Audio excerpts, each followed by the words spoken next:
My God. That's really wonderful. A lot of character, a lot of rhythmic strength, which I absolutely love. Yeah, and it is so important in this music. Now, what I love is that you really play this movement like, you know, and then it's over. Yeah, you don't let us breathe, literally. Yeah, because the energy is just going. Now, this is also one of the difficult things about Shostakovich. Yes, often these movements, immediately I think about the scherzo movement from the quartet number 8, right? It's the same, and it's kind of hard to pace ourselves, right? Because it really takes a lot from us. Now, another thing that is hard is that there is fortissimo, fortissimo, fortissimo, occasionally like 40, like for a second, and then triple fortissimo, and then fortissimo, and kind of you do want to understand this dynamic map. Yeah, why he reinstates fortissimos, why suddenly it's triple, where it kind of for a second lets go, and kind of without, you know, letting go of the intensity. Sometimes, occasionally, I didn't hear quite enough of these dynamic differences or dynamic markings, although I love your intensity and your ability to kind of keep on going with the intensity. Another thing that is difficult in these kinds of movements is keeping, I don't know how to say it well, but really keeping the sound from becoming not thought through or a little bit rough, in other words. Yeah, you didn't play with a rough sound, but I think that in a way you can have a little bit more resonance and less kind of push into the string, and it will project better. Yeah, it will project better, so kind of not taking away from the volume, but actually having it a little bit more full.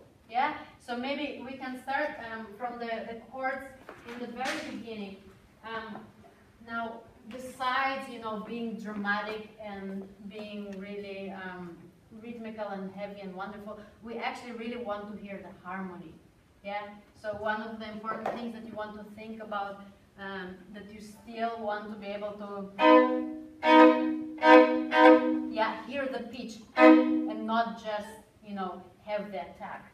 Yeah. Now, what I'm going to ask you to do is maybe to play just the three of you guys once without the first fiddle, and I want you to notice again not only that you are starting the chords together, which you are in a really wonderful way, but also how you are lifting the chords and how you are literally spinning the sound and the harmony into the room. Yeah, can you try that?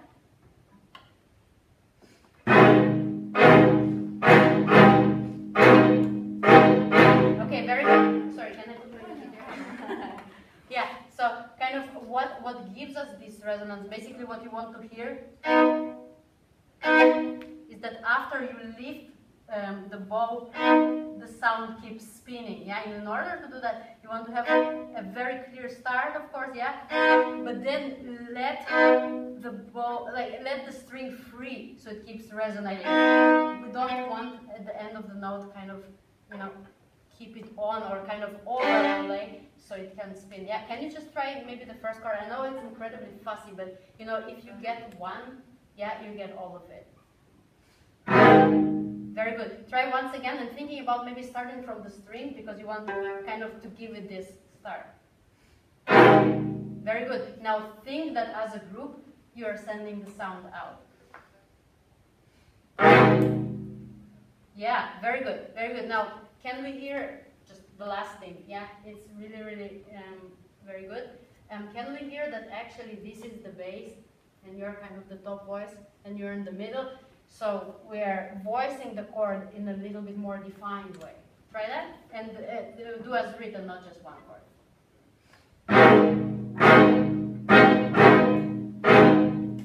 Okay, how does that sound? Good, yeah. So I think this way of playing, it's not.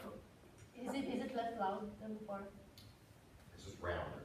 Okay, it's maybe a little rounder, so you kind of let the sound carry, yeah, to the whole rather than kind of trying to put it inside the instrument. Now they can be shorter, yeah, they can be it really doesn't affect, yeah, the length of the chord of anything, but I think it adds a little bit more pitch and a little bit more quality. Now, let's play it as written. Now, I think you guys can have a little bit more fun with the uneven rhythm.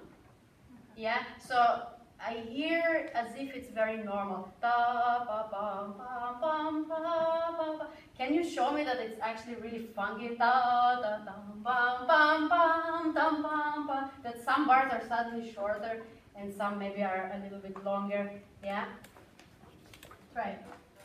Oh, I lost the score, of course.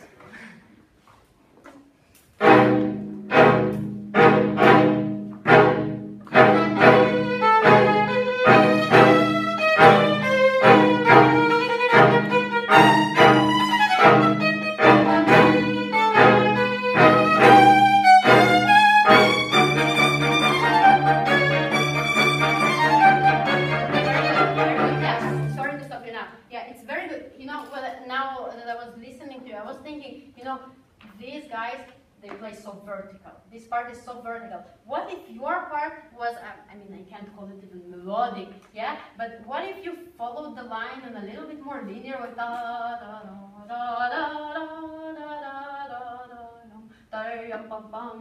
da, because then otherwise everything becomes a little bit like this. Now, to add another thing, in 52, we have a change, right? You go to this other pattern.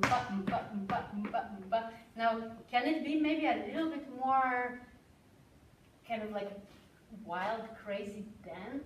Yeah, so you had these things in the beginning, and here it becomes a bit more like kind of a crazy oompa. So kind of I guess what I'm looking for is using the change in texture to bring out the character. Yeah, in a more kind of bold and grotesque way. Yeah, there is nothing kind of fun about it, but in a way it's funny in a dark way, right? Can you try that again, once again from the beginning?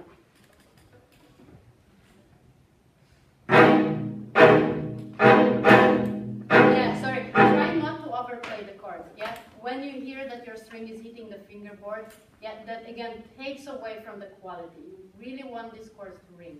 Try once again.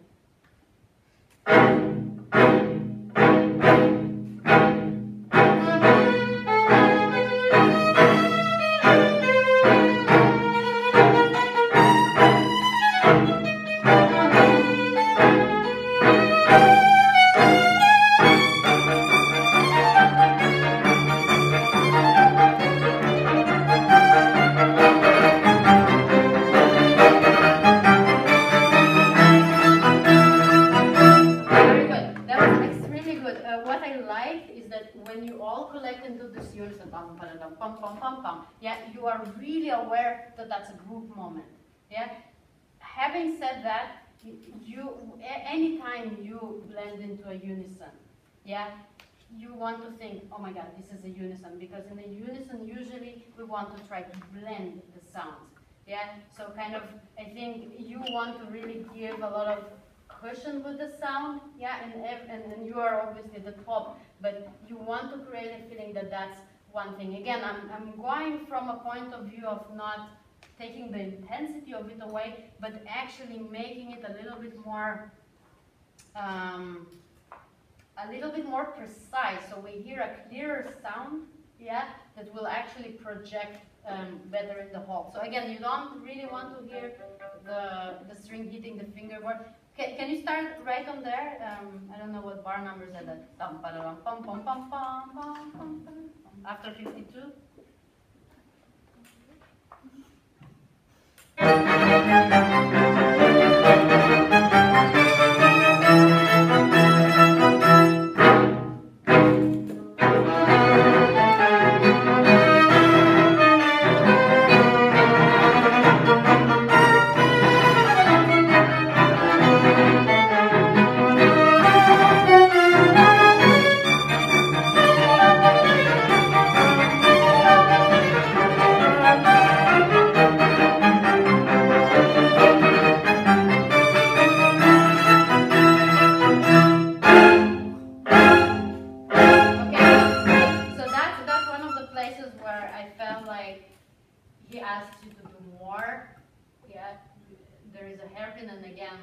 again the fortissimo. Yeah, would you interpret basically that the fortissimo is not a drop, or do you think it's a drop? Because I mean it's kind of a hairpin up from fortissimo to fortissimo. How do you guys think about it? I think that's like the measures before everything making it. Mm-hmm. Not necessarily dropping before it, just. And then on the triple, you like really give it all, probably. Yeah. So what I don't quite hear is the hairpin. Yeah. And I think without having to push, yeah, one thing that you can do to show me that the music like grows, yeah, is actually start with a smaller bow and make more and then expand the bow. Yeah, tam. And then here we have this tam tam pam. A note that we didn't have before, right? It's kind of the odd one. Yeah, in a way.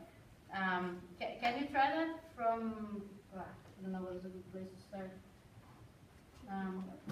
Sure. And if you're starting from there, it's very, very beautiful. That's all. Also in your part, yeah. Again, that's kind of he's playing on this second, yeah, dissonance. So it almost sounds like you guys are hiding it, but I would kind of highlight it and push it through the texture.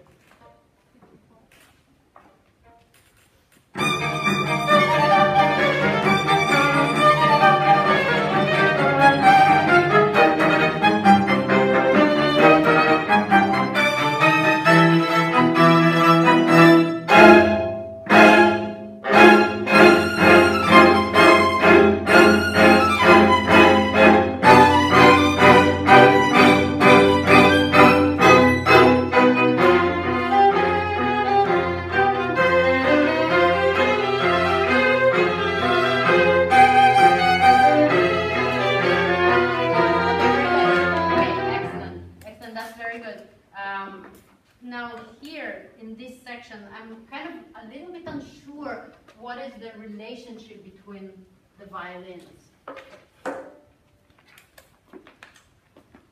From 56. Yeah, obviously you are in some kind of a rhythmic ostinato, right? So what is happening here?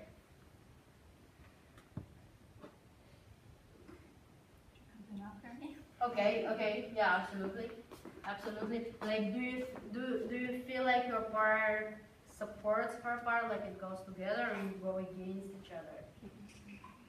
Yeah, would you agree with that? Yeah, I think so. You start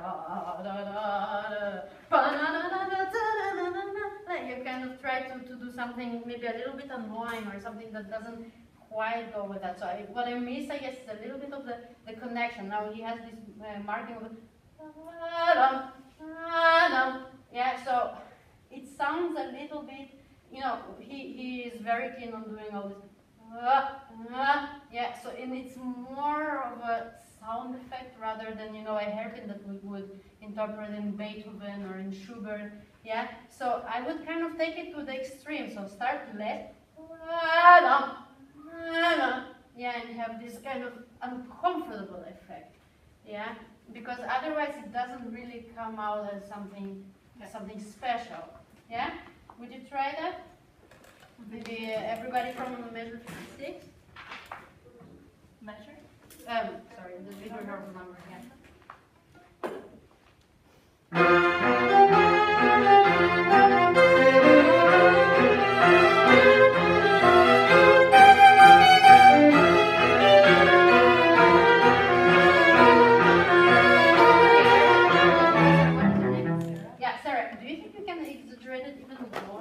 Something like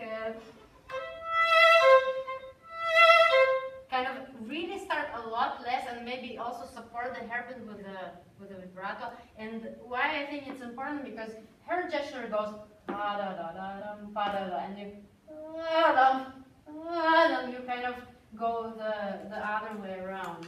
Now you guys seem a little bit like, oh, that's kind of their thing, we're not going to interfere. Yeah, can it have a kind of a little more swing? And then kind of bring out the harmony, which is not like,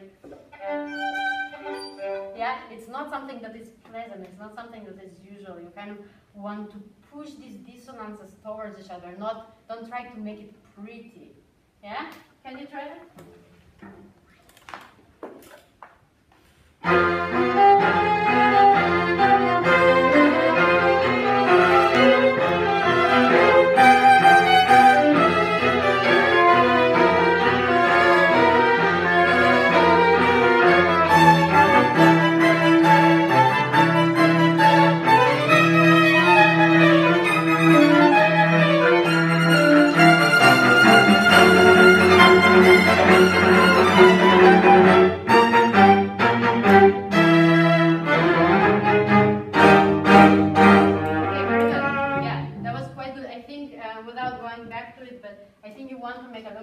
Between the judges that ends on an 8 note, yeah, which is kind of more abrupt and more surprising, and then the other one is more normal. Here in the score, it doesn't even have these hairpins. Yeah, I don't know how it is in your. Yeah, so probably it's like the more kind of normal. Yeah, very good. You are very together on this tam, pam pam. Now here again you have a fortissimo. Obviously, everything before here was a fortissimo. Again, how do you interpret these things? Why? Let's kind of, you want to go, try to go into the composer's head. Like, what was he thinking? I think it's like this is kind of the start to something new. So he just wants to be like a gentle reminder because it's still pretty loud. Very good. So very often, yeah, I do definitely agree with you. It's a reminder. Yeah, don't kind of get fuzzy here. And it really tells us that something that is new. What is new also is the harmony, which is, wow, it's a triad. Yeah. So can I feel that a little bit, that you just don't really continue yeah, you did not completely, of course, do it like this, but show me, oh my God, there's a fortissimo, and then the viola kind of restarts, and then you guys kind of drop the intensity. So how about maybe, can we start from 1, 2, 3, 4 bars before 59? And that's one of the places where I felt again that the sound quality suffers just a little bit. So again, it's no matter what dynamic you're really playing, but you really want, first of all, to have this like after resonance. Yeah, after you lift the bow, you don't want the sound to go into the instrument. And for the top voices, especially, when it's a unison and you are playing on the E string, in any first violins, yeah, you really want to think that you don't choose your most kind of pointy sound, yeah, pointy and brilliant sound, but you more want to blend, because otherwise it could sound a little bit aggressive or a little bit outside the chord. Again, you want people to say, wow, these guys are so intense, but this is such a polished quartet. Yeah, this is such a great quality, and I think these things, they really it's important to keep in mind. Yeah, so can you start right there?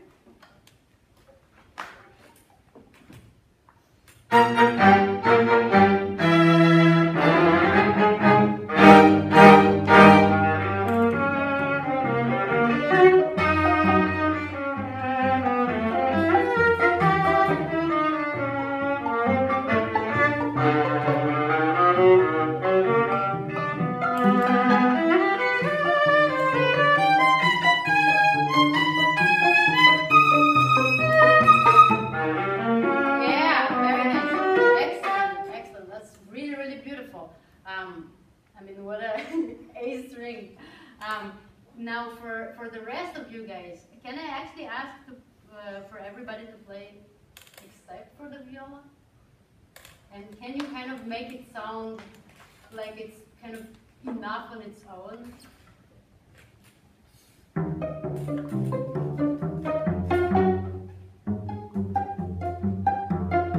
Yeah, can it be a little bit, now it sounds kind of very proper, with like extremely good quality in the pizzicato, but something that, it could be Mozart or whatever. Can it be a bit kind of more mean, or because again, the intervals are so kind of weird, and it's this awkward pizzicato, can we make it more fun?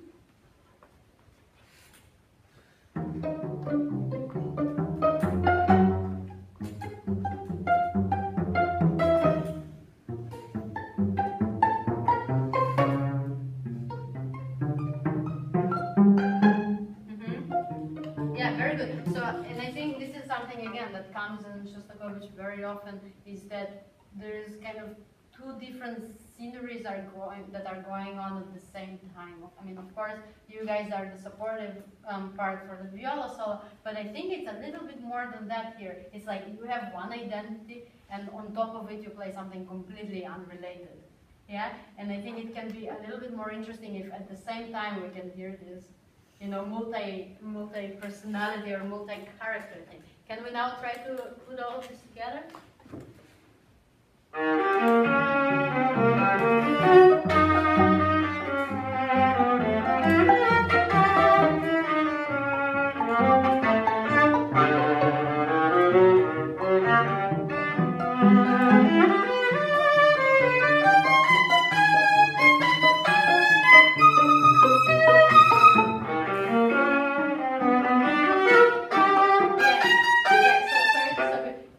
For me, it kind of blends together. Yeah, like there is something very, very pointy and very annoying about this pizzicati, and I think it's, for me, again, it's a personal taste, yeah, and it's a personal take on it. But for me, it's I could have it as something a little bit more foreign, just because of the texture difference. Yeah, pizzicato, they don't relate so well to something that says tenuto and espressivo, and for me, that's maybe kind of you're too nice there. Yeah? Can we maybe not have it all the way from the beginning of it, but pick up to 6-2? Is that a good way to start?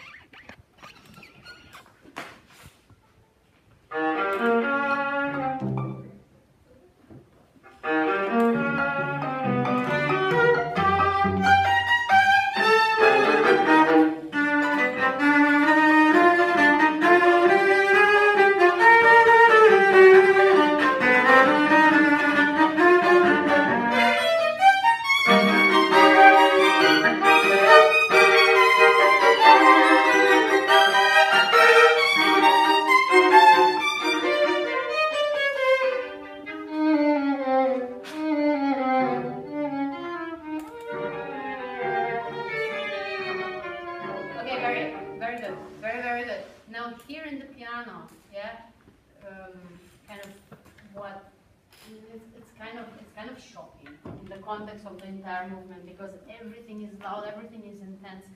What do you want to kind of bring out here? And there are so many things. Okay, yeah. Now musically, what character-wise, kind of what this piano is about? I know that he wasn't very much liked by the Russian government. Yeah, that's to say the least, right? The kind of like sneaking around, like I don't want to get caught by doing this. So I don't know. Very good. I like it a lot. Now, would you agree that the tension, the dynamic drops, but the tension doesn't go anywhere? Yeah. If anything, it's kind of getting more intense because now you are in the hiding. Yeah. Something that I don't quite hear again is the relationship between the voices so much. And what I mean, I think, is kind of hearing the intervals relate to each other. Can we just to demonstrate it or to feel that? Can I ask the two of you to play slightly under tempo and kind of figure out which intervals are actually the dissonant ones or the nasty ones, and really show it to me? So maybe like slightly slower tempo.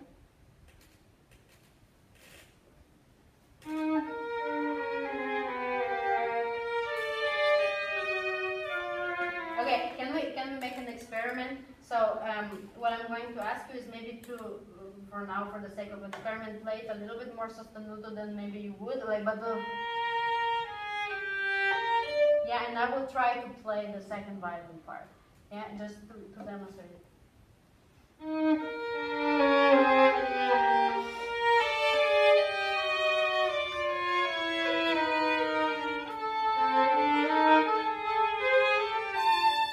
Yeah, so kind of, you see how all these chromatics, they go like completely against the long note.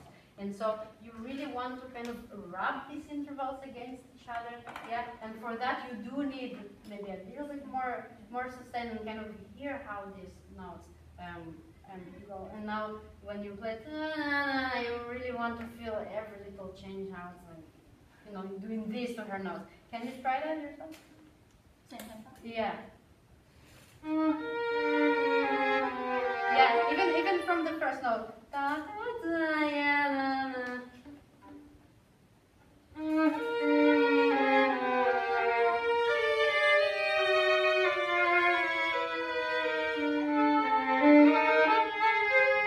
Like here, for instance, can you play your first note? Oh, that's the timer. Can you play the first note in measure 1, 2, 3, 4, 5, 6 after 66? Just the first note.